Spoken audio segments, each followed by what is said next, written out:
Maklumat di dalam Carta Nautika. Carta Nautika menyediakan banyak maklumat untuk pelaut untuk mengemudi dengan selamat di laluan air. Maklumat yang biasanya ditemui pada Carta Nautika termasuk: 1. Kedalaman air.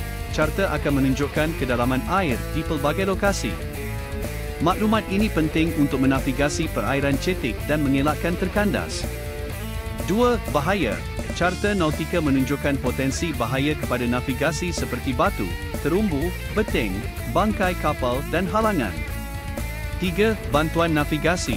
Carta menunjukkan lokasi alat bantuan navigasi seperti pelampung, suar dan rumah api yang membantu pelaut menavigasi dengan selamat melalui saluran dan lorong perkapalan. 4. Komposisi bawah dasar laut. Carta mungkin menunjukkan jenis komposisi bawah, seperti pasir, lumpur atau batu, yang boleh menjejaskan penahan saur dan kestabilan kapal. 5. Pasang surut dan arus.